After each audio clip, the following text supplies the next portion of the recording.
ரெலோஸ் agreement, reciprocal exchange of logistics, பரஸ்பர தளவாட பரிமாற்ற ஒப்பந்தம். இந்த ஒப்பந்தம் பிப்ரவரி 18, 2025 அன்றைக்கு கையெழுத்தாச்சு. டிசம்பர் 3, 2025 அன்னைக்கு ரஷ்ய பாராளுமன்றம் இதை ஏற்றுக்கிட்டாங்க.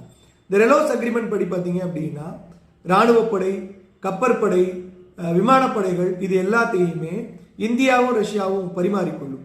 இதன் மூலமாக கூட்டு இராணுவ பயிற்சி மேற்கொள்வாங்க, பேரிடர் மீட்பு நடவடிக்கைகள் மேற்கொள்வாங்க, அமைதி பேச்சுவார்த்தை நடக்கும். ஆர்டிக் கடல் பகுதிகளில் இந்திய கடற்படைக்கு அனுமதி கொடுப்பாங்க. இதை தாண்டி நிறைய விஷயங்கள் இருக்கு. இப்போ இந்தியாவோட ஏதாவது ஒரு தளம் இருந்துச்சு அப்படின்னா அதை ரஷ்யா பயன்படுத்திக்கலாம். விமான தளமோ, கடற்படை தளமோ, இராணுவ தளமோ ஏதாவது. அதே மாதிரி ரஷ்யாவோட தளங்களை இந்தியா பயன்படுத்திக்கலாம். இந்த மாதிரி ஒரு கம்ப்ளீட்டான ஒரு பரிமாற்ற ஒப்பந்தம் தான் இந்த ரெலோஸ் அப்படிங்கிறது. சரி, இதே மாதிரி வேற எந்த நாடுகளோட இருக்கு அப்படின்னா, முக்கியமாக சொல்லணும் அப்படின்னா அமெரிக்காவோட இருக்கு. அதுக்கு பேர் லெமோ அப்படின்னு சொல்லுவாங்க.